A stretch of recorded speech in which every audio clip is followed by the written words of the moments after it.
I did want to talk a little bit about the Nick Khan interview. I just bring this up because I tweeted out some of the notable points from this interview and mentioned the idea that Nick Khan stated, like, we would be open if Peacock wanted to in this next set of negotiations, which the streaming deal is separate from the domestic rights deal. But if the next streaming deal, they wanted to look at something more similar to ESPN Plus and the UFC, where you pay for your subscription to ESPN Plus, but then the UFC numbered events cost an additional amount.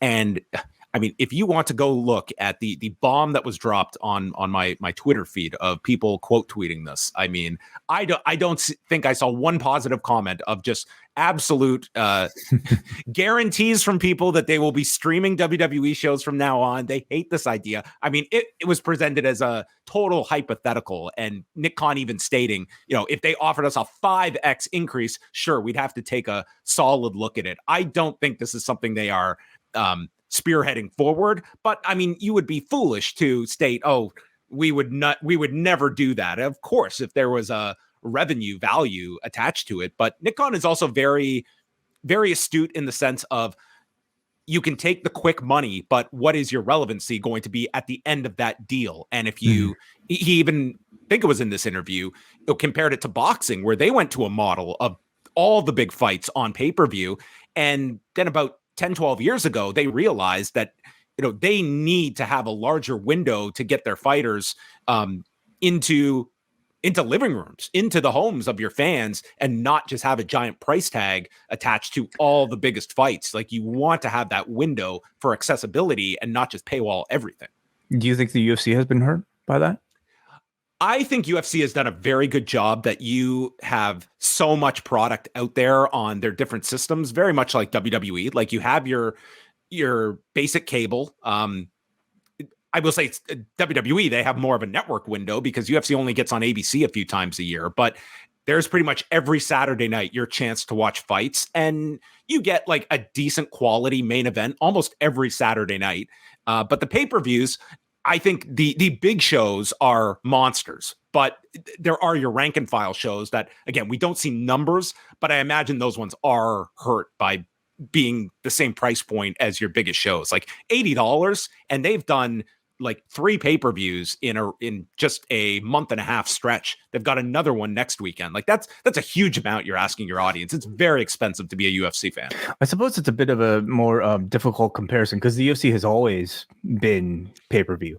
They've never had to train you like WWE would have to retrain to go back to that model. I think that would be very hard. And there would be no way they would be pricing it as high as UFC. But if you were telling me in a world where you would have to sign up for Peacock, and at least for WrestleMania, you would have to drop $60, $70, that I could see happening. And frankly, as much resistance as people would have when that's announced, I think a lot of people would still buy WrestleMania. You wouldn't be getting the viewership numbers we're going to get for this weekend, but it would still be a very strong amount, I feel. Yeah, especially like if it was a WrestleMania like this year's, that I think for a lot of people, if you're at least a WWE regular viewer, you're probably less likely to miss this one than others. I think if you put that out online, people will threaten to, pirate it and whatever, and maybe a certain section will, but the vast majority, I think they'd be able to get away with it. We have resurrected the post Daily News show this week, and I will say that I think we have had some great interviews this week. I've been happy with all of them so far. We kicked off Monday with Nick Houseman and Speedball Mike Bailey, who I got a text from a member of the Post staff who's like, this guy is super interesting. So anyway, I thought he came off great in the interview. I really enjoyed chatting with him, and I think he enjoyed the interview as well. Then Tuesday, we had Dave Meltzer on, and when we, in the preamble way before we went live, stated, Dave, we won't keep you too long. And Dave said, I can talk as long as you want. I was like, okay, I will keep you then longer than I had intended. So we got like 45 minutes here with Dave Meltzer. I felt Tuesday was like the sweet spot of his week. It's like enough removed from Observer deadline day. I booked these strategically way. And then today We had Brandon Thurston live from WrestleNomics HQ, and we just so happened to have a lengthy Nick Khan interview drop this morning with Marchand Ourand and Andrew Marchand from the New York Post.